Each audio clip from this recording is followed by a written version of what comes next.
Hallelujah. आप सबको जय मसीह की। आप सबका स्वागत है सियोन मिनिस्ट्रीज पे।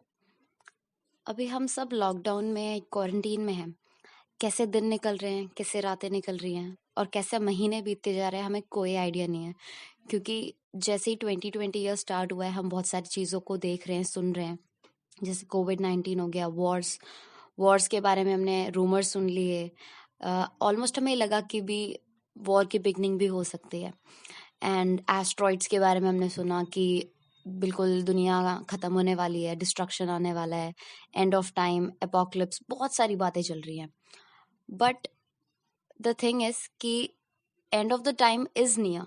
बट इन समय में हमें क्या करना है, इसे कैसे यूटिलाइज करना है, ये हमारे ऊपर है। क्वारंटीन एक ऐसा समय है जो हमारे लिए, यानी जो स्पिरिचुअली, जो यीशु मसीह को जानते हैं, उनके लिए बेस्ट टाइम है, ताकि वो परमेश्वर के साथ वक्त और अच्छे से बिता सके। हम प्रार्थना कर सकते हैं, हम वचन पढ़ सकते हैं, और अब तो अलग अलग तरीके से लोग इंटरेक्शंस कर रहे हैं कि लोगों तक वचन पहुंच सके।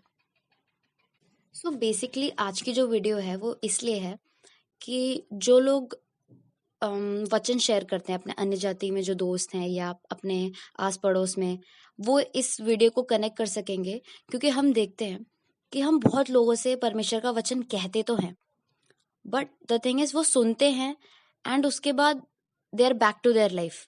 मतलब वो 1 मिनट के लिए उनको रियलाइजेशन तो होता है कि हाँ, हम एक झूठी जिंदगी में जी रहे हैं, लेकिन वो सोचते भी हाँ यार, यीशु मसीह को मानना भी चाहिए, हमें उन्हें फॉलो करना चाहिए, सब कुछ। बट हम उन्हें कुछ वक्त के बाद देखते हैं तो वो वापस उसी पापी जिंदगी में होते हैं। वो वापस जैसे जिस रीति में जी रहे थे, वो जिन भगवान की आराधना कर रहे थे या जिनके भी पास थे, वो जिस भी लाइफस्टाइल में थे, वो वापस उसी में रिटर्न हो चुके हैं।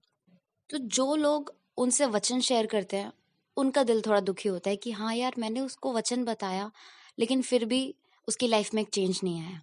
सो मैं इस बारे में बात करना चाहती हूँ कि अब क्या करना चाहिए। The thing is, now what. हमने सब बता तो दिया, लेकिन फिर भी उसकी लाइफ में चेंज क्यों नहीं है? वचन क्या है? सच्चाई क्या है? हमें क्या चीज सौंपी गई है बताने को? द बिगेस्ट ट्रूथ इज, खुदा हमारे लिए धरती पे आए, हमारे लिए कोड़े खाए, हमारे लिए चोट सही, उन्होंने पूरी दुनिया से मतलब इंसल्ट सहे।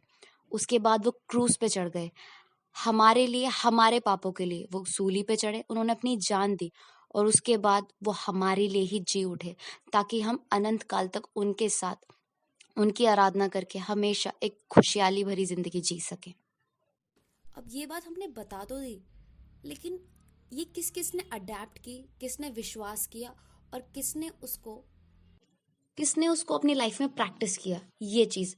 अब हम पैराबल ऑफ सॉवर पढ़ते हैं, जैसे कि बीज बोने वाला दृष्टांत हम पढ़ते हैं, तो वो 3 अलग बुक्स में है। मैथ्यू चैप्टर 13 वर्ड्स 1 से लेकर 23, मार्क चैप्टर 4 वर्ड्स 1 से लेकर 20, एंड लूक चैप्टर 8 वर्ड्स 4 से लेकर 15 तक। हम इसे बहुत अच्छे से पढ़ेंगे तो हमें बहुत क्लियरली आइडिया लग जाएगा कि इसमें क्या दिया गया है। तो जो बीज बोने वाला होता है, वो जब बीज बोता है, तो कुछ बीज ऐसे होते हैं जो मार्ग के किनारे पे गिर जाते हैं, कुछ बीज ऐसे होते हैं जो पथरीली भूमि पे गिरते हैं, और कुछ बीज ऐसे होते हैं जो थॉर्न्स के बीच में, यानी कि कांटों के बीच में गिरते हैं, और कुछ बीज ऐसे होते हैं जो फलवंत, यानी कि अच्छी भूमि पे, जो गुड सॉइल होती है, उस पे गिरते हैं। मैं आपको पूरा एक्सप्लेन नहीं करने वाली स्टोरी, लेकिन मैं आपको सिर्फ उसकी गहराई में ले जाना चाहती हूँ कि वो जो बीज बोने वाला था वो हम है। हम जो बीज बो रहे हैं, यानी कि जो हम वचन बो रहे हैं, वो कहाँ जा रहे हैं? वो सॉइल पे, वो गुड सॉइल पे गिर रहे हैं, या वो मार्ग के किनारे पे गिर रहे हैं, वो पथरीली भूमि पे गिर रहे हैं, या फिर वो थॉर्न्स के बीच में गिर रहे हैं? इन चारों का बेसिकली मतलब क्या है? जो पहले जो बीज है, वो जब पाथ के किनारे पे, यानी कि जो मार्ग के किनारे पे गिरते हैं, वो उन्हें बर्ड्स चुग के चले जाते हैं, यानी कि शैतान उन लोगों के जीवन से चुरा के ले जाता है। वो सुनते तो हैं, लेकिन वो उस पे कार्य नहीं कर पाते, क्योंकि वो शैतान से चुरा के ले जाता है। सेकंड, जो रॉकी भूमि पे, यानी कि रॉकी एरियाज पे गिरते हैं, वो कभी प्रोड्यूस नहीं कर पाते अच्छे से। क्यों? क्योंकि जो लोग सुनते तो हैं वचन, लेकिन वो उसको एक्सेस में नहीं लेके आ पाते। क्योंकि सबसे बड़ी बात, जब उनका रूट नहीं होता है वचन के अंदर, तो वो वचन उनके अंदर ज्यादा देर तक लॉन्ग लास्ट नहीं करता है। और तीसरा, जो जो सीड्स कांटों के बीच में गिर जाते हैं, वो वो वैसे लोग हैं जो वचन सुन तो लेते हैं, लेकिन वो दुनिया की अभिलाषाओं में, अपनी चिंताओं में और अलग-अलग मोह-माया में इतने खो जाते हैं कि उनकी अभिलाषाएँ वचन को कुचल देती है और वो वचन उनके जीवन में कार्य नहीं कर पाता है। और फोर्थ, वो सीड्स जो अच्छे सॉइल पे गिरती हैं, वो लोग कौन होते हैं? जो वचन सुनते हैं, उसे एक्सेप्ट करते हैं और उसे अपनी लाइफ में एक्सेस करते हैं, यानी कि उसको अपनी लाइफ में प्रैक्टिस में लाते हैं। तो हम ये सोचते हैं कि हमारा वचन कहाँ चूक रहा है, हम बता तो रहे हैं, लेकिन लोगों के जीवन में बदलाव क्यों नहीं आ रहा है?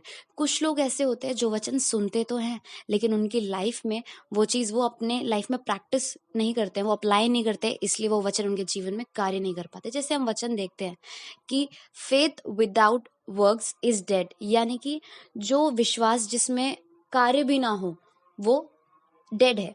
एंड सेकेंडली हम देखते हैं कुछ लोग ऐसे होते हैं कि वो विलिंग तो होते हैं, उनको इच्छा तो होती है, लेकिन वो उसे कर नहीं पाते। क्यों नहीं कर पाते हैं? कुछ लोग डर जाते हैं कि हाँ, हमारी फैमिली ये बोलेगी, और कुछ लोगों को डर लगता है कि हमारा धर्म परिवर्तन हो जाएगा। No, that is not the truth. ऐसे बहुत से लोग हैं जो हिंदूज थे, लेकिन वो यीशु मसीह को मानने के बाद उनका नाम, उनका सरनेम, उनका उनका जो जितना भी बैकग्राउंड है सेम है, लेकिन उनका लाइफस्टाइल चेंज हुआ है। क्योंकि हम मसीह को जानने के बाद अपने धर्म को नहीं चेंज करते, अपने नाम को नहीं चेंज करते, हम अपने लाइफस्टाइल को, जो हमारी सिनिंग लाइफस्टाइल होती है, उसको हम राइचियसनेस के पाथ पे लेके आते हैं। That is the lifestyle that Christ wants for us. और कुछ लोग वरीज में इतना बिजी होते हैं कि वो अपनी लाइफ को भूल ही जाते हैं। उनको पैसे कमाना है, उनको अपनी लाइफ की सारी लग्जरी फील करनी है। कुछ लोग होते हैं कि हम पैदा तो गरीबी में हो गए, लेकिन हम गरीबी में मरना नहीं चाहते। गरीबी से बाहर निकलना अच्छी बात है, लेकिन गरीबी से बाहर निकलने की रेस से अमीर बनने की रेस में इतना बिजी मत हो जाना कि आप खुदा को पीछे छोड़ दो और खुद आगे निकल जाओ, क्योंकि वो सक्सेस कभी भी सक्सेस नहीं है जिसमें खुदा आपके साथ ना हो।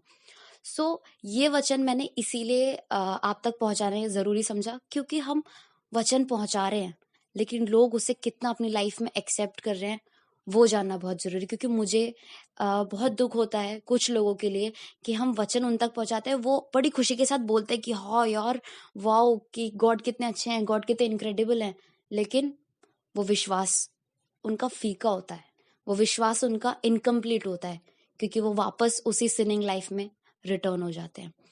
तो मैं आप सबसे, जो लोग एक बार भी अपनी लाइफ में वचन सुन के अपनी पुरानी पापी जिंदगी में जी रहे, तो उन तक ये मैसेज पहुंचाना चाहती हूँ कि प्लीज रिटर्न टू गॉड। आप उनसे माफी मांगिए और खुदावंद को जानने की कोशिश करिए। आप एक कदम आप खुदा की तरफ बढ़ाओगे, खुदा आपकी तरफ 4 कदम बढ़ाएंगे। आप थोड़ा सा इनिशिएटिव लोगे, आपकी पूरी लाइफ, आपकी फैमिली की लाइफ, आपकी फ्रेंड्स की लाइफ, आप ही के द्वारा आपका पूरा घराना बचाया जाएगा। तो आप एक स्टेप आगे रखेंगे, क्या पता वो आपकी लाइफ का सबसे बड़ा चेंज हो, सबसे बड़ा इवोल्यूशन हो। तो मैं इस वचन से उम्मीद करती हूँ आप सबको आशीष मिले। आप सबको जय।